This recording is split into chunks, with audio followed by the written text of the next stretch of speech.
The vastness of space stretched before Admiral Park as he stood at the viewport of the dreadnought Inevitable Triumph. Stars glittered like distant jewels against the black canvas. Behind him, the bridge hummed with activity as officers monitored screens and relayed commands. This moment would mark history for the Craxus Empire, their first direct confrontation with the species known as humans. "Status report," Park demanded, his voice carrying across the bridge. "All 10,000 vessels." "In formation, Admiral," replied his first officer. "The humans have detected our presence. Their outposts are transmitting signals back toward their home system." Park allowed himself a small smile. The intelligence reports described these humans as a curious species, innovative but young. Their civilization had barely stretched beyond their solar system, with only a handful of colonies established on nearby stars. Their technology was primitive by Craxus standards. They had achieved warp travel less than a century ago, while the Craxus Empire had ruled the stars for millennia. "Open a direct channel to their nearest command center," Park ordered. "It's time they understood their place in our empire." The massive view screen flickered to life. Park had rehearsed his speech carefully, crafted under the Emperor's guidance. The humans would be offered the standard terms: immediate surrender, integration into the Empire as a protectorate species, and the transfer of all military assets to Craxus control. It was the same offer given to 100 species before them. Most accepted without resistance after witnessing the might of the Imperial fleet. "Channel ready, Admiral," announced his communications officer. Park stepped forward, squaring his shoulders. "This is Admiral Park of the Craxus Imperial Fleet. I speak with the authority of Emperor Day, ruler of the Thousand Suns. Your species has been evaluated and deemed worthy of integration into our civilization. Surrender your worlds and military forces immediately, and your people will prosper under Imperial protection. Resistance will result in—" The message cut off abruptly as space distorted directly in front of the Inevitable Triumph. A flash of blue light erupted, and suddenly, a single ship appeared, seeming to materialize from nowhere. It was unlike any human vessel in their intelligence files, sleek and compact, approximately 1/5 the size of the Craxus flagship, with unusual energy signatures radiating from its hull. "Weapon systems online," barked Park, momentarily, startled by the ship's sudden appearance. "How did they penetrate our detection grid?" Before his officers could respond, the view screen activated again. A human woman appeared, seated casually in what appeared to be the command chair of the vessel. Captain Kim, according to the identification display, wore a simple dark uniform with minimal insignia. Most surprising to Park was her expression. Not fear or awe at facing the massive Craxus armada, but something closer to boredom. "We received your message," she said without preamble. Her eyes flicked down to something off-screen, then back up. "Cute speech. Very dramatic. Our answer is no." Park felt his face flush with anger at the dismissal. "Perhaps you fail to comprehend your situation. The fleet before you represents the most powerful military force in this sector of the galaxy. Your world has no defense against our technology." "Captain," Kim seemed to consider this, then shrugged. "That's your opinion. You have 24 hours to withdraw from human space before we consider this an act of war." She leaned forward slightly. "To be clear, you don't want that." The audacity of this human stunned Park momentarily. "You dare threaten the Imperial fleet? Your arrogance exceeds your wisdom, Captain. Perhaps a demonstration will clarify your circumstances." Park turned to his weapons officer. "Target the uninhabited moon in this system. Full bombardment. Show them what awaits their homeworld should they persist in this foolishness." The Craxus fleet's primary weapons charged, filling space with an eerie green glow before dozens of energy beams converged on the small moon. The surface cracked under the assault, massive chunks breaking away as the bombardment continued until the entire celestial body fragmented into debris. Park turned back to the screen, expecting to see fear replacing the human's confidence. Instead, Captain Kim raised an eyebrow and nodded slightly. "Cute trick," she said, as if commenting on a child's magic show. She tapped something on her console. "I suggest you use your 24 hours wisely, Admiral. Study your history. Check what happened to the last 3 empires that tried to conquer human space. Before Park could respond, the human vessel seemed to fold in on itself, blue light flaring around its hull before it vanished completely. "Track them," Park shouted. "Impossible, Admiral," his science officer replied. "They've left no warp signature, no hyperspace trail. Our sensors can't detect any trace of their passage." Park stared at the empty space where the human ship had been. Something about the encounter disturbed him deeply. The human's confidence seemed too genuine for mere bravado. But what could one small civilization possibly possess that would make them so fearless in the face of the greatest empire the galaxy had ever known? "Admiral," his intelligence officer approached with a data tablet. "We've found something. Historical records from species we conquered near human space. There are stories about them. Warnings." Park took the tablet, his expression darkening. As he read, perhaps this conquest would not be as simple as the Emperor had promised.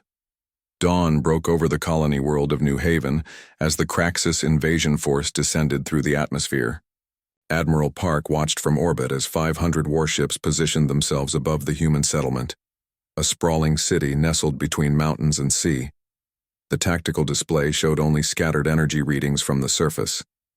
No defense, grid activations, no military response. "Something isn't right," Park muttered, studying the sensor readings again. "Where are their defenders?" 3 days had passed since his ultimatum. The humans had not communicated again after Captain Kim's dismissal of their demands. Park had selected 3 outer colonies for simultaneous assault, a standard Imperial tactic meant to divide enemy forces and demonstrate the futility of resistance. "Ground forces reporting minimal resistance, Admiral," his combat coordinator announced. "Automated defense systems only, they're easily bypassed." Park frowned. "And the population?" "Evacuation appears to have been completed before our arrival. The cities are empty." The same reports came from the other 2 invasion sites, abandoned colonies, automated defenses that offered token resistance. No sign of the human fleet that should be desperately trying to protect their worlds. They knew we were coming, Park realized. But how? Our fleet movements were masked by stealth fields. 8 hours later, Park strode through the empty streets of New Haven's capital city. Buildings stood intact, homes with family photos still on walls, offices with computers untouched, parks with playground equipment swaying in the breeze. It was as if the entire population had simply vanished overnight, taking only essential belongings. "We've secured their government complex," reported Commander Jin, his ground forces commander. "Found their data centers, but everything's been wiped clean." "What about their manufacturing facilities, research centers?" "Same story. Anything valuable has been removed or destroyed. They left nothing behind worth taking." Park kicked a child's toy lying in the street, sending it clattering across the pavement. This wasn't how conquests were supposed to unfold. Where was the resistance? The heroic last stands? The desperate negotiations? The human response made no strategic sense, unless they were buying time for something else. Back aboard the inevitable Triumph, more concerning reports awaited. The Craxus Deep Space Monitoring Network was experiencing unexplained outages. Stations went dark without distress signals. Communication relays failed simultaneously across vast distances. "Emperor Day demands progress reports," his communications officer said. "He's concerned about the monitoring station failures." "Tell him we're consolidating our hold on the outer colonies," Park replied. "As for the stations, tell him we believe it's related to unusual stellar activity we've detected. Our science teams are investigating." It wasn't entirely a lie. Their sensors had been picking up strange energy fluctuations throughout Craxus. Territory, subtle changes in stellar output, gravitational anomalies that appeared and disappeared. The science division couldn't explain it, but they assured him it posed no immediate threat. "Admiral," an excited voice cut through his thoughts. "We've intercepted a human vessel attempting to flee the system." Finally, something tangible. "Bring it in." The captured ship was small, a science vessel according to its markings with a crew of only 12. The humans were brought to the interrogation chamber one by one. Most claimed to be researchers, offering nothing useful despite the pull. Increasingly harsh questioning techniques. The last prisoner was different. After 2 hours under the neural inducer, he broke. "Please," he begged, sweat streaming down his face. "I'll tell you what I know. Just make it stop." Park leaned forward. "Tell me about Earth's defenses." "Minimal," the man gasped. "Most of our fleet is scattered, trying to protect the colonies you haven't hit yet. Earth has only a token defense force remaining. Why evacuate these worlds without a fight?" The man, who had identified himself as a junior scientist named Sung, looked away. "Our military command knew we couldn't match your numbers. They're trying to save lives while they develop a last-ditch weapon, something that might hurt your fleet if you reach Earth." "What weapon?" Park demanded. "I don't know the details, but it's not ready. That's why they're stalling, spreading your forces thin among the colonies. They need more time." Park studied the human carefully. His life signs indicated stress and fear, but no deception. Still, something felt off about the entire situation. "Is there anything else I should know?" Park asked. Sung hesitated, then shook his head. "Just, if you attack Earth now, before they finish the weapon, you'll win easily. Wait too long and—" He left the implication hanging. Park ordered the prisoner returned to the holding cells. His tactical officers were already plotting a direct course to Earth, eager to end this strange conquest and fulfill the Emperor's orders. Only in the privacy of his quarters did Park review the interrogation recordings again. Something about the human's confession bothered him. It had come too easily, fit too neatly with what they wanted to hear. But his strategic options were limited. Continuing to chase evacuated colonies would accomplish nothing. "Set course for Earth," he ordered the next morning. "All ships. We end this now."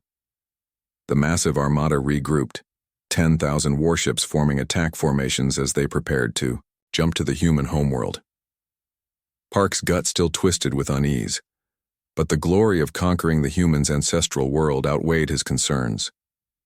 What he didn't notice was the small smile on prisoner Sung's face as he watched the fleet preparations. Through his cell window, Commander Lee had successfully completed his mission. The Craxus were taking the bait, exactly as planned. In the darkness of space, as the Craxus fleet vanished into hyperspace, a hidden transmitter activated from within the captured science vessel, sending a simple message toward Earth.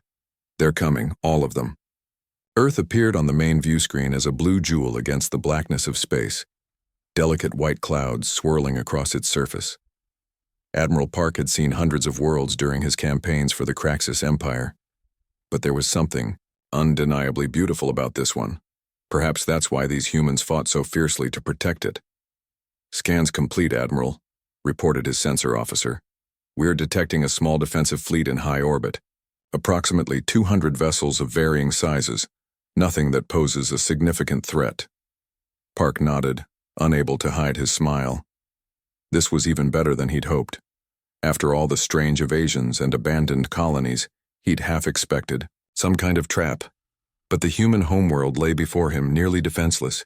"Open a channel," he ordered. "Let's give them one chance to surrender before we begin." The view screen shifted to show a woman in a simple blue uniform.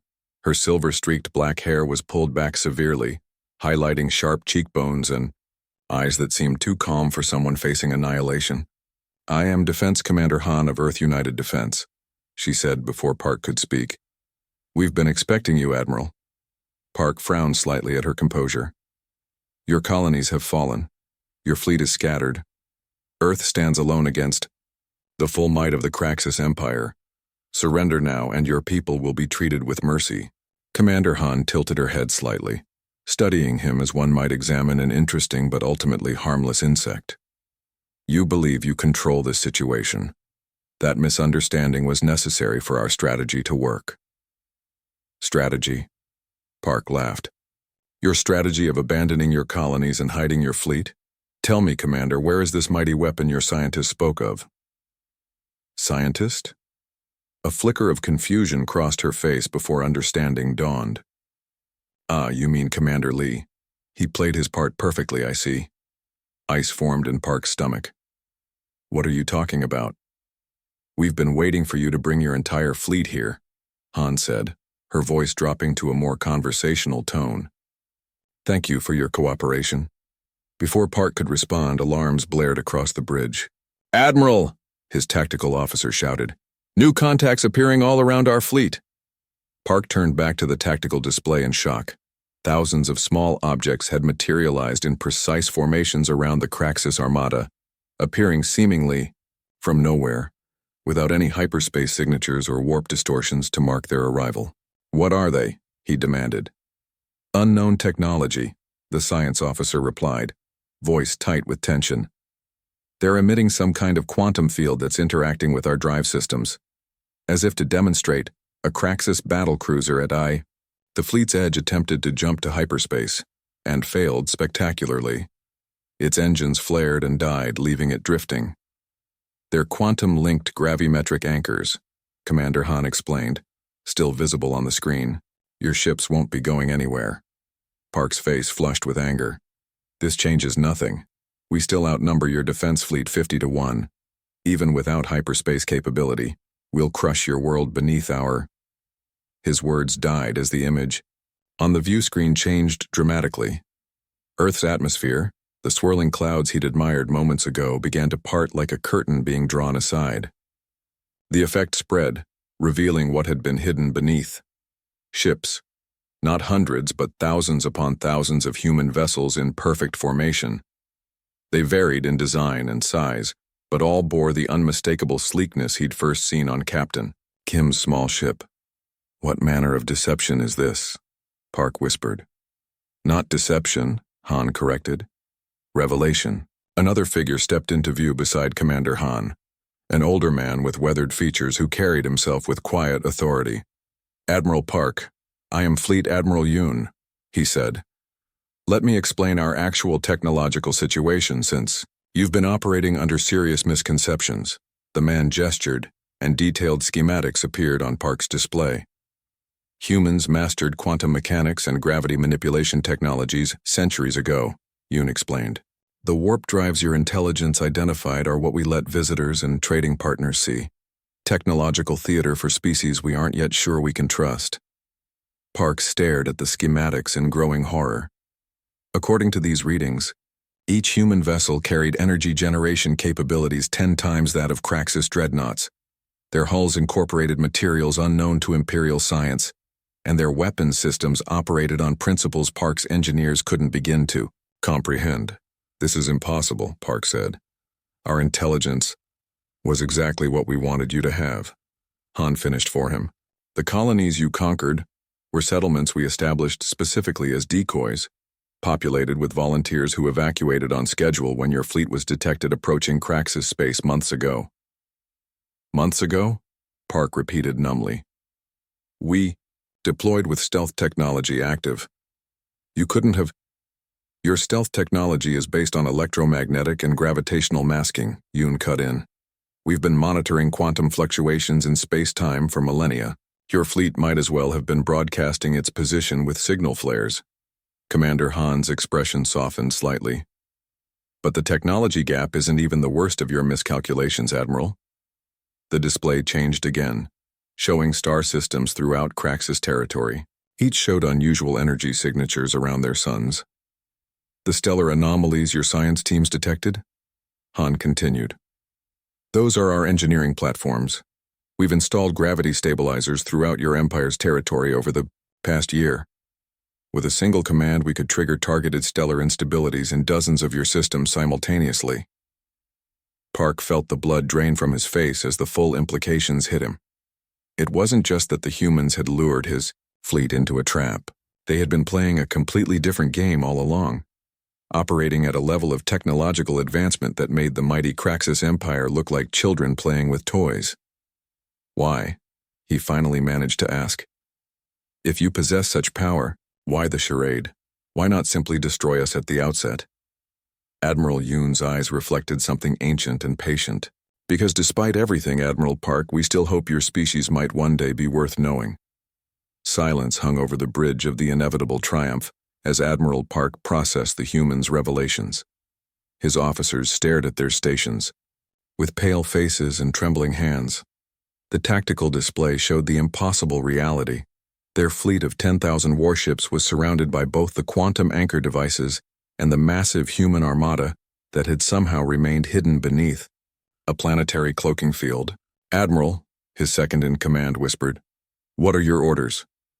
Park straightened his uniform and squared his shoulders. He was still an Imperial Admiral. Thousands of conquered worlds knew the might of the Craxus Empire. These humans, no matter how advanced, could not be allowed to humiliate them like this. "Prepare all weapons," he ordered, his voice carrying across the silent bridge. "Target the human command ships. If they want war, we shall give them war." On the view screen, Admiral Yoon and Commander Han exchanged glances. Neither seemed surprised or concerned by his declaration. "I was afraid you might choose that path," Yoon said with a small sigh. "Very well. Captain Choi will demonstrate why that would be unwise." The screen split to show another human, younger than the others, with sharp eyes and a face that somehow conveyed both weariness and determination. "This is Captain Choi of the UES Consequence," the new figure introduced himself. "Admiral Park, I'll be handling this demonstration personally."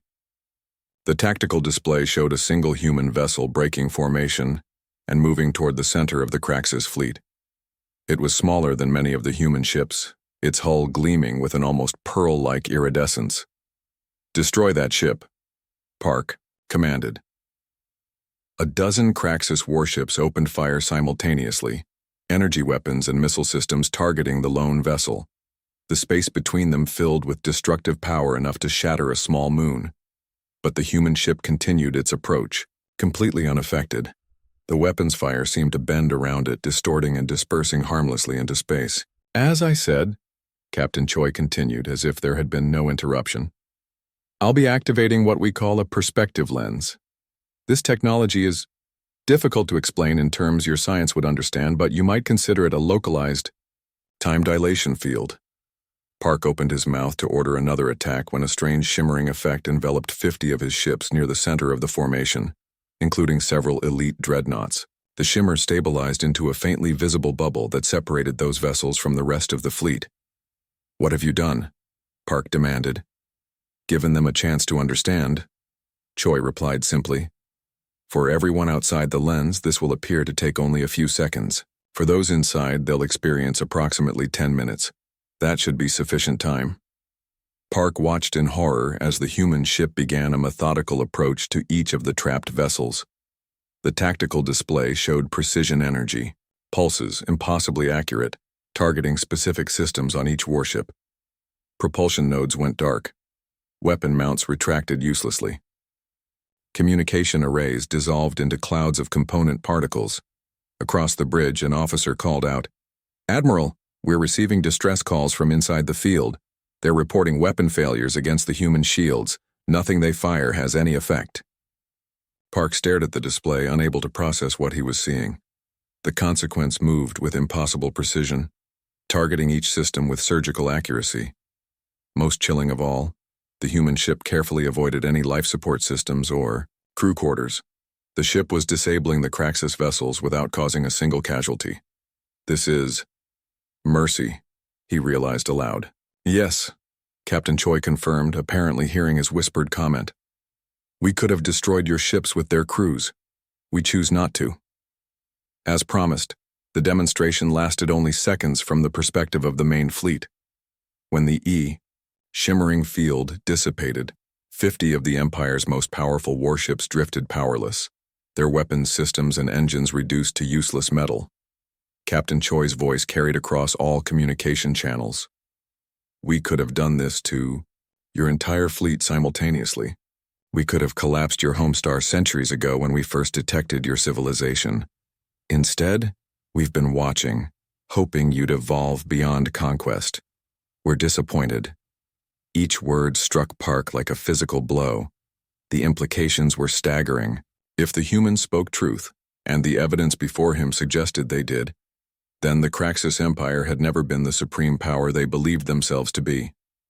They had been tolerated, perhaps even pitied, by a species so advanced they couldn't comprehend the gap between them. "Admiral, His communications officer interrupted, voice shaking. Message from Emperor Day. The Emperor's face appeared on a secondary screen, his usual composure shattered by naked fear. Park, what is happening? Our monitoring stations are showing catastrophic failures throughout the fleet. My Emperor, Park began, struggling to find words that wouldn't sound like madness. The humans, they are not what our intelligence suggested. Their technology far exceeds our own. They've neutralized 50 of our vessels in seconds, and they claim they could do the same to the entire fleet. Impossible, the Emperor hissed, but his eyes betrayed his uncertainty. I've witnessed it myself, Park replied, and they've placed devices throughout our territory, devices capable of destabilizing our stars. He swallowed hard. They could destroy the Empire without firing a single conventional weapon. The Emperor's face hardened as he came to a decision. Fall back, bring the fleet home immediately. We cannot, Park admitted, the words tasting like ash. They've deployed technology that prevents hyperspace jumps. On the main view screen, Admiral Yoon stepped forward. Emperor Day, we are prepared to allow your fleet to return home, with the exception of Admiral Park's command ship. He will remain as your representative while we discuss the terms of your Empire's new status in the galaxy. The Emperor's eyes narrowed, but fear won out over pride. Agreed. As the communication ended, Park slowly sank into his command chair. Everything he had believed about his Empire's place in the universe had been shattered in a single day. You understand now, Captain Choi said quietly. That was the purpose of the demonstration. Park nodded slowly. What happens next? Justice, Choi replied, but not vengeance. There's a difference. The courtroom fell silent as everyone waited. You could cut the tension with a knife. After months of evidence, testimonies, and heated arguments, this was it. The moment of truth had arrived. The defendant sat nervously at the table, fingers tapping quietly against the wood. Sweat beaded on their forehead despite the cool air conditioning. Next to them, their lawyer whispered, something meant to be reassuring, but nothing could calm the storm of emotions inside. All rise, the bailiff called out. The crowd stood as the judge entered the room, face unreadable. Papers rustled as people shifted their weight from one foot to another. The defendant's family sat in the front row, holding hands so tightly their knuckles turned white. You may be seated, the judge said, voice echoing through the silent room. The defendant couldn't help but think about how they got here. It started with a simple mistake, then a lie to cover it up, and before they knew everything had spiraled out of control. Now their future hung in the balance, dependent on what this judge would say next. After careful consideration of all evidence presented in this case, the judge began, I'm ready to deliver the verdict. Time seemed to slow down. The defendant could hear their own heartbeat pounding in their ears. Their lawyer placed a steady hand on their shoulder. In the matter of the state versus the defendant on the charge of criminal negligence, I find the defendant. The pause felt like it lasted for years. Not guilty. A collective gasp filled the room. Whispers erupted from every corner. The defendant's shoulders slumped in relief as tears welled up in their eyes. Their family embraced each other, crying tears of joy. But the judge wasn't finished. However, the judge continued, silencing the room once again. On the charge of obstruction of justice, I find the defendant guilty. The emotional roller coaster was almost too much to bear. The defendant felt as if the floor had disappeared beneath them. Their lawyer quickly leaned over to explain what this meant for sentencing, but the words barely registered. The court will reconvene next week for sentencing, the judge announced, banging the gavel. Court dismissed. As people filed out of the courtroom, the defendant sat frozen in place. Their lawyer explained that while they had avoided the most serious charge, they still faced potential jail time. The fight wasn't over yet. Outside the courthouse, reporters swarmed like hungry wolves. Camera flashes blinded the defendant as they tried to make their way to the car. Their lawyer held up a hand, blocking the way. My client has no comment at this time, the lawyer announced firmly. Please respect their privacy. The drive home was silent, filled with mixed emotions. Relief battled with fear of what was to come. The defendant stared out the window, watching the world go by, wondering if they would soon be seeing it through prison bars. At home, phone calls flooded in from friends and family offering support. Some hadn't been heard from in years, but suddenly reappeared now that the case had made local headlines. It was strange to see who stood by them and who disappeared when times got tough. That night, sleep wouldn't come. The defendant lay awake, replaying every moment that led to this disaster. If only they could go back and make different choices. The regret was like a physical weight on their chest. Morning came with new determination. The lawyer arrived early, with coffee and a stack of papers. "We need to prepare for sentencing," the lawyer explained. "Character witnesses, letters of support, evidence of community involvement. Anything that shows you deserve leniency." For the next week, they worked tirelessly. Old teachers wrote letters praising the defendant's character. Neighbors spoke of their kindness and helpfulness. Family members prepared emotional statements about the impact incarceration would have. The day of sentencing arrived too quickly. The same courtroom, the same judge, but everything felt different now. The defendant had accepted their fate and was ready to face whatever came next. "Before I deliver my sentence," the judge said, "I want to address something important. Our justice system isn't just about punishment.